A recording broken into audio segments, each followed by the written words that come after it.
सुप्रभात बच्चों। Modern English school के ई लर्निंग कार्यक्रम में आपका हार्दिक स्वागत है। मैं विपुल कुमार सिंह, आपका हिंदी शिक्षक। इस वीडियो के माध्यम से आपके व्याकरण के पाठ अभिकारी शब्द के अंतर्गत संबंध बोधक अव्यय को लेकर उपस्थित हुआ हूँ। चलिए बच्चों, तो प्रारंभ करते हैं। तो जैसा कि पहले बच्चों आप लोग पढ़ चुके हैं, अभिकारी शब्द का पहला क्रिया विशेषण का वीडियो जा चुका है कल। आज हम लोग संबंध बोधक अव्यय को पढ़ेंगे। और कल भी वीडियो में बताया गया था बच्चों कि अभिकारी या अव्यय क्या है। पहले देखिए, अ और जोड़ व्यय, मतलब व्यय मतलब खर्च होता है। व्यय मतलब खर्च, यानी जिसका खर्च नहीं हो। अविकारी, अविकारी, विकारी का मतलब परिवर्तन या बदलाव, और अ लग गया तो नहीं, यानी जिसमें कोई परिवर्तन नहीं हो। अर्थात लिंग, वचन, काल, पुरुष और कारक, लिंग, वचन, काल, पुरुष और कारक के कारण जिन शब्दों पर कोई प्रभाव नहीं पड़ता है या जिसमें किसी प्रकार का बदलाव नहीं होता है या परिवर्तन नहीं होता है, उसे ही अभिकारी शब्द या अव्यय कहते हैं। चलिए बच्चों, तो क्लियर हो गया। पुनः एक बार इस परिभाषा को दोहरा दें अभिकारी का, है ना, कि जिन लिंग, वचन, काल, कारक और पुरुष के कारण जिन शब्दों पर कोई प्रभाव नहीं पड़ता है, कोई परिवर्तन नहीं होता है, कोई बदलाव नहीं होता है ना, उसे ही अभिकारी शब्द या अव्यय कहते हैं। चलिए बच्चों, तो इसके पहले वाले वीडियो में हम अभिकारी के अंतर्गत, अभिकारी का जो है 5 हैं, ऐसे तो मुख्यतः 4 ही हैं, लेकिन निपात को भी इसमें ले लिया गया है। तो कल हम इसके पहले वाले वीडियो में आपका क्रिया विशेषण का बता चुके हैं। अब इस वीडियो के माध्यम से हम संबंध बोधक अव्यय को पढ़ेंगे। चलिए तो प्रारंभ करते हैं बच्चों कि संबंध बोधक अव्यय है क्या। यानी जिन शब्दों की वजह से या कारण से संज्ञा और सर्वनाम का संबंध किन्हीं और शब्दों से जुड़ता हो, उसे संबंध बोधक कहते हैं। चलिए दूसरे परिभाषा देखते हैं बच्चों कि जो शब्द संज्ञा, सर्वनाम आदि शब्दों के साथ आकर और वाक्य के अन्य शब्दों के साथ उसका संबंध बतलाते हैं, उसे ही क्या कहते हैं? संबंध बोधक अव्यय कहते हैं। फिर से बच्चों, जो शब्द संज्ञा, सर्वनाम आदि शब्दों के साथ आकर वाक्य के अन्य शब्दों के साथ उसका संबंध बताते हैं, उसे ही हम क्या कहते हैं? संबंध बोधक अव्यय कहते हैं। चलिए बच्चों, देखिए कुछ इसका उदाहरण है। जैसे यहाँ पर तक, के बिना, के पास, से, पहले, के सामने, के मारे, के नीचे, के आगे, सिवा, है ना, लिए, के साथ, चारों ओर, पहले, पश्चात, सिवाय, अलावा, के बाद आते हैं। इसी तरह से और भी हैं, के बाद आते हैं, तो वहाँ पर क्या होता है? संबंध बोधक अव्यय होता है ना। इसके उदाहरण को जैसे देखो, कमरे के बाहर सामान रखा हो, कमरे के बाहर सामान रखा हो। यहाँ देखिए, है ना, यहाँ के बाहर आपका जो है इसमें ये हो गया, मेरे पास आ जाओ, यानी पास इसमें हो जाता है बच्चों। तो इस तरह से आपका और भी बहुत सारे उदाहरण हो सकते हैं, है ना। तो ये आपका ये उदाहरण था। चलिए अब हम देखते हैं कि संबंध बोधक अव्यय के भेद कितने हैं। तो संबंध बोधक अव्यय के, है ना, यहाँ पर 12 भेद दिया हुआ है। कितने बोधक बच्चों? 12। सबसे पहले क्या है? कालवाचक संबंध बोधक, स्थानवाचक संबंध बोधक, दिशा बोधक संबंध बोधक, साधनवाचक संबंध बोधक, विरोध सूचक संबंध बोधक, क्षमता सूचक संबंध बोधक, हेतुवाचक संबंध बोधक, सहचर सूचक संबंध बोधक, विषयवाचक संबंध बोधक, संग्रहवाचक संबंध बोधक, कारणवाचक संबंध बोधक, सीमावाचक संबंध बोधक। अब चलिए बच्चों, बारी बारी से सभी को पढ़ते हैं, ध्यान से आप सुनेंगे, है ना। प्रारंभ करते हैं। पहला क्या है? यानी कि कालवाचक संबंध बोधक, यानी जिन अव्यय से, अव्यय भी आप लोग जान चुके हैं कि अव्यय क्या है। तो अव्यय अभिकारी एक ही है कि जिन अव्यय शब्द से समय का पता चलता है, जिन अव्यय शब्द से समय का पता चलता है, उसे कालवाचक संबंध बोधक अव्यय कहते हैं। जो है ना, जहाँ पर पहले, बाद, आगे, पीछे पश्चात, उपरांत आते हैं वही कालवाचक संबंध बोधक है। ये सब जो दिया हुआ बच्चों, पहले, बाद, आगे, पीछे, पश्चात, उपरांत, ये सब क्या है? कालवाचक का उदाहरण है। जैसे इसका देखिए एक उदाहरण है कि राम के बाद कोई अवतार नहीं हुआ। राम जो हम लोग अवतार हैं, भगवान मांगते हैं, है ना, तो राम के बाद कोई अवतार नहीं हुआ। तो यहाँ पर देखिए के बाद यानी बाद जो आया हुआ है इसमें प्रयोग हुआ है ना, कालवाचक के लिए, यानी समय को बतला रहा है। तो इसी तरह बच्चों चलिए अब दूसरा क्या है? स्थानवाचक संबंध बोधक।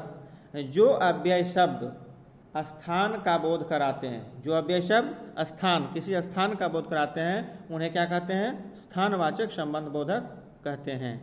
इसका उदाहरण है कि जहाँ पर यानी कि बाहर, भीतर, ऊपर, नीचे, है ना, बीच, आगे, पीछे, सामने, निकट, ये सब जो है आपका स्थानवाचक का उदाहरण है। चलिए बच्चों, तो इसको एक उदाहरण के माध्यम से समझते हैं कि मेरे घर के सामने क्या है? बगीचा है। मेरे घर के सामने क्या है? बगीचा। तो देखिए यहाँ पर स्थान का बोध करा रहा है, यानी संकेत दे रहा है कि मेरे घर के जो सामने है, मेरे घर के जो सामने है वो बगीचा है, तो वो सामने का स्थान बताया, इसलिए ये स्थानवाचक आपका कि ये संबंध बोधक अव्यय हो गया। चलिए बच्चों, तो अब हम चलते हैं तीसरा है आपका बच्चों दिशावाचक संबंध बोधक। जो अव्यय शब्द दिशा का बोध कराता है, क्या चीज़ का बच्चों? दिशा का बोध कराता है, उसे हम दिशावाचक संबंध बोधक अव्यय कहते हैं। जैसे है कि निकट, समीप, ओर, सामने, तरफ, ऐसे इंडिकेट करता है ना, संकेत देता है ना कि ये निकट यानी समीप है, या और, सामने, इस तरह से जो दिशा का जो ये बतलाता है, इधर उधर चारों तरफ का, वही आपका संबंध बोधक। कौन सा संबंध बोधक? तो दिशावाचक संबंध बोधक। जैसे है कि परिवार की तरफ देखो कि कितने भले हैं। परिवार की तरफ यहाँ दिशा बतला रहा है, यानी कि परिवार को यहाँ पर संकेत दे करके बतलाया जा रहा है, दिशा को जो है बतला रहा है कि परिवार की तरफ देखो। तो यहाँ पर आपका तरफ आपका ये हो गया क्या? दिशावाचक संबंध बोधक। अब है आगे बच्चों कि साधनवाचक, यानी जो अव्यय शब्द किसी साधन का बोध कराते हैं उन्हें साधनवाचक संबंध बोधक अव्यय कहते हैं। क्या बच्चों? जो अव्यय शब्द किसी साधन का बोध कराते हैं उन्हें साधनवाचक संबंध बोधक अव्यय कहते हैं। इसका उदाहरण है कि निमित्त, द्वारा, जरिए, सहारा, है ना, सहारे, माध्यम, मार्फत, ये सब जो शब्द आते हैं ये संबंध कौन सा संबंध बोधक है? तो साधन का मतलब माध्यम, कि जिसके माध्यम से कोई काम हो रहा है उसे ही कहते हैं आपका साधनवाचक। जैसे वह मित्र के सहारे ही पास हो गया, वह मित्र के सहारे ही क्या हो गया? पास हो गया। यहाँ देखिए सहारे जो है आपका क्या है? माध्यम हो गया, साधन हो गया, तो ये साधनवाचक संबंध बोधक हो गया। अब चलिए बच्चों हम पांचवा जो है परिभाषा की ओर चल रहे हैं, जिसका है विरोध सूचक, यानी जो अव्यय शब्द प्रतिकूलता, विरोध मतलब होता है कि उसका प्रतिकूल करना, उल्टा करना, है ना, तो विरोध सूचक जो अव्यय शब्द प्रतिकूलता या विरोध का बोध कराते हैं उन्हें विरोध सूचक संबंध बोधक अव्यय कहते हैं। क्या कहते हैं? विरोध सूचक, जो प्रतिकूलता या विरोध का जो है को दर्शाता है या बोध कराता है। जैसे यहाँ पर उल्टा, विरुद्ध, प्रतिकूल, विपरीत, ये सब क्या है? विरोध सूचक संबंध बोधक के उदाहरण हैं। जैसे आतंकवादी कानून के विरुद्ध लड़ते हैं, बिल्कुल, है ना, अगर कानून से लड़े, अगर सही तरीके से लड़े तो वो तो आतंकवादी हो ही नहीं सकता है। तो यहाँ पर वही है कि आतंकवादी कानून के विरुद्ध लड़ते हैं, यानी यहाँ पर के विरुद्ध या विरुद्ध जो है आपका जो शब्द आया है ये आपका विरोध सूचक संबंध बोधक अव्यय का उदाहरण है। चलिए बच्चों, तो अब जो ये हो गया क्षमता सूचक। अब आगे बढ़ते हैं कि जो अव्यय शब्द समानता का बोध कराते हैं, जो अव्यय शब्द क्या चीज़ का? समानता, यानी समता मतलब समान, यानी समानता का बोध कराते हैं उसे समता सूचक संबंध बोधक अव्यय कहते हैं। जहाँ पर यानी इसका उदाहरण है कि अनुसार, सामान्य, है ना, तुल्य, तरह, सदृश, समान, जैसा, वैसा आते हैं। ये सब जो शब्द हैं आपका समता सूचक यानी समानता का बोध कराता है। तो इसको हम क्या कहते हैं, समता सूचक संबंध बोधक अव्यय, है ना। जैसे मानसी के समान मीरा भी सुंदर है, मानसी के जैसा मीरा भी सुंदर है, राम के जैसा मोहन भी लंबा है। यहाँ पर देखिए समान का जो बोध करा रहा है ना, वो आपका क्या है, समता सूचक संबंध बोधक के जो उदाहरण हो जाएंगे बच्चों, है ना। जैसे राम जैसा है वैसा ही मोहन है, राम जैसा वैसा मोहन। तो ये देखिए जैसा और वैसा ये सब जो आ गया शब्द आपका समता सूचक संबंध बोधक अव्यय का उदाहरण है। चलिए बच्चों छठा के बाद अब हम लोग किधर चलते हैं, सातवें की ओर। यहाँ पर सातवें में कि हेतुवाचक, हेतु मतलब कारण होता है ना, के लिए जहाँ पर रहित अथवा शिवा अतिरिक्त आते हैं वे आपका हेतुवाचक संबंध बोधक अव्यय कहलाते हैं, है ना। जैसे कि आसमान बादल रहित है, आसमान क्या है, बादल रहित है ना। तो यहाँ पर देखिए रहित का मतलब होता है कि नहीं होना, रहित मतलब ये नहीं समझिएगा कि है, रहित मतलब नहीं होना। चलिए बच्चों तो अगला है आपका सहचर सूचक संबंध बोधक, जहाँ पर समेत संग साथ आते हैं, यानी जिस अव्यय शब्द से है ना समेत संग साथ का बोध होता है वो सहचर सूचक हो। सहचर मतलब साथ का बोध कराता है यहाँ पर, है ना। जैसे कि राम अपने परिवार के संग नवादा में रहता है, या वह सभी परिवार यानी परिवार समेत दिल्ली गया। यहाँ पर समेत संग का जो बोध करा दे रहा है बच्चों, तो ये आपका क्या हो जाता है, सहचर सूचक यानी साथ में रहने का जो है ये बोध कराता है। चलिए बच्चों अगला है नौवां है विषयवाचक। क्या है, विषयवाचक संबंध बोधक, जहाँ पर यानी किसी विषय के बारे में या किसी के बाबत या लेख आते हैं वहाँ पर विषयवाचक संबंध बोधक होता है। यानी कि खास किसी विषय पर कोई बात लिखना या किसी के बारे में या जिसके बाबत या कोई लेख आते हैं वही होता है आपका। जैसे कि हमको कोई लिखना है, ये राम के विषय में लिखना है, ये राम के विषय में एक लेख लिखना है, या किसी के भी विषय में किसी के लिए जो है लिखना है, तो आपका विषय वाचक संबंध बोधक अव्यय कहलाता है। चलिए बच्चों तो आपका आ गया संग्रहवाचक, या जहाँ पर है जहाँ पर जिस अव्यय शब्द से हमें संग्रह का बोध हो, क्या चीज़ का हो, संग्रह का बोध हो, उसे हम क्या कहते हैं, संग्रहवाचक संबंध बोधक अव्यय। जैसे यहाँ पर समेत भर, है ना, कि गिलास भर पानी है ना, क्या गिलास भर पानी है। तो यहाँ पर देखिए भर यानी पूरा वहाँ मात्रा बता रहा है, संग्रह हालांकि संग्रह का बात बतला रहा है, तो यहाँ पर आपका क्या हो गया, संग्रहवाचक संबंध बोधक अव्यय। चलिए अगला बच्चों है ना, अगला है 11वां में है कारणवाचक संबंध बोधक अव्यय, है ना। 11 में क्या है बच्चों, कारणवाचक संबंध बोधक, जो अव्यय शब्द किसी कारण का बोध कराता है ना, उन्हें कारणवाचक संबंध बोधक कहते हैं। जैसे कारण, हेतु, वास्ते, निमित्त, खातिर, ये सब आपका कारणवाचक का उदाहरण है।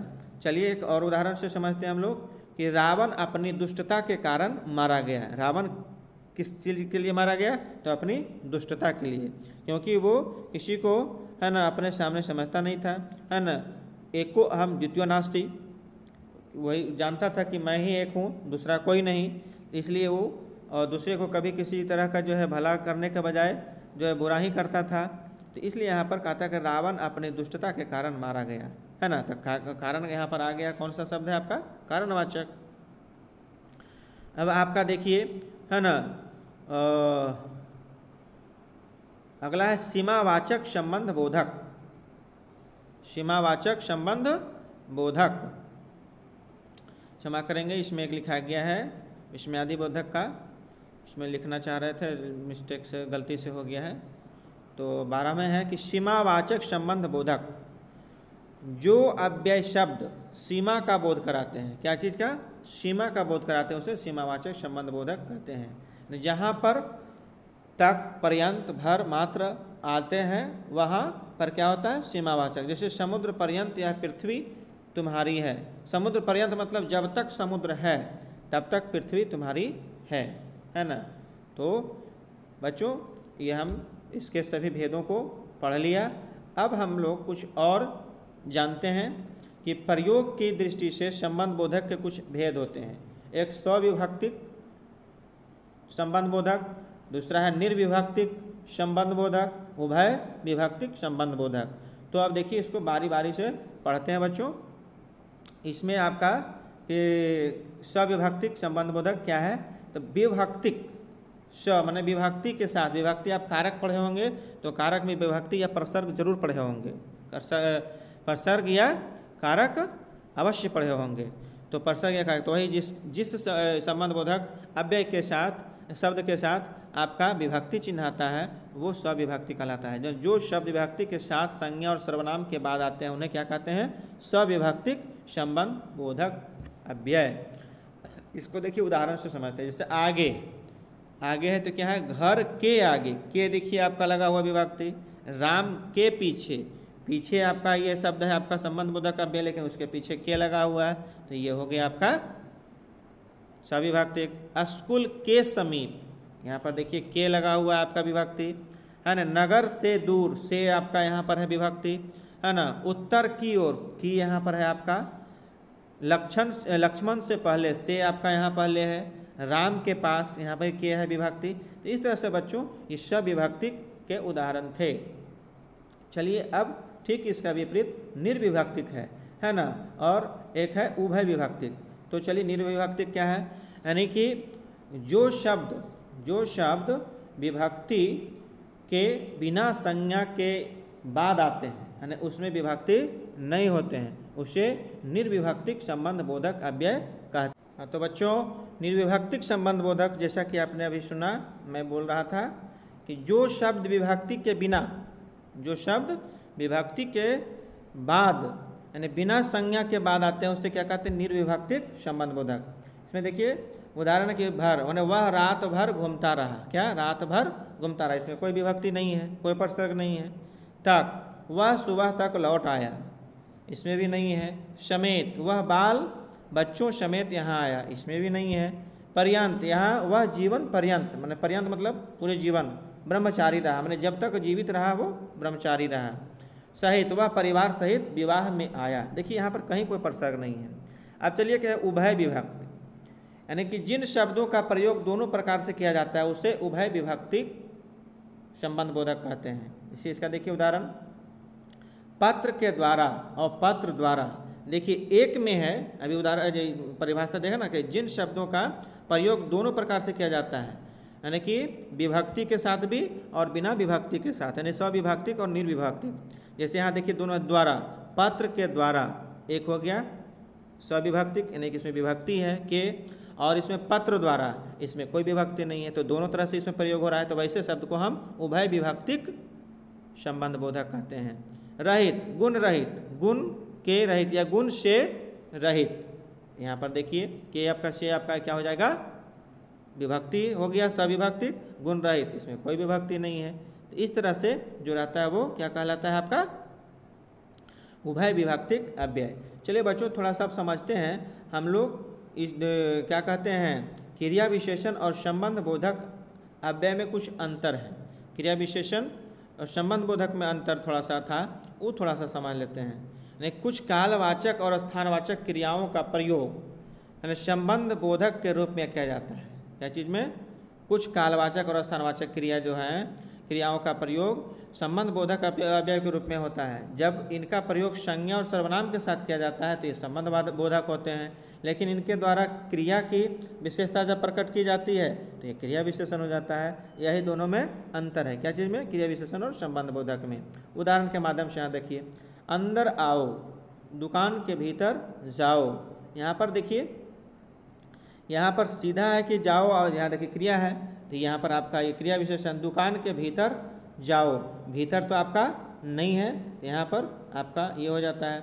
उसके सामने बैठो, सामने यहाँ पर देखिए आपका ये है, लेकिन यहाँ पर क्रिया के पहले है। स्कूल के सामने मेरा घर है, मेरा घर, यहाँ देखिए क्या हो जाएगा आपका, ये क्रिया विशेषण नहीं है। आपका देखिए घर के भीतर सुरेश है, यानी सुरेश आपका जो है उसके पहले भीतर लगा हुआ है, संज्ञा है, इसलिए ये आपका संबंध बोधक है। तो चलिए बच्चों इस तरह से आपका आज इस वीडियो में इतना ही, और अगले वीडियो में मैं समुच्चय बोधक लेकर उपस्थित होऊंगा। तब तक इसमें जितने भी महत्वपूर्ण बिंदुओं को मैंने बतलाया है उसे अपने उत्तर पुस्तिका में अंकित करेंगे, और जहाँ भी किसी प्रकार का कोई दिक्कत हो तो आप पूछने के लिए स्वतंत्र हैं, है ना, पूछ सकते हैं। चलिए बच्चों, धन्यवाद।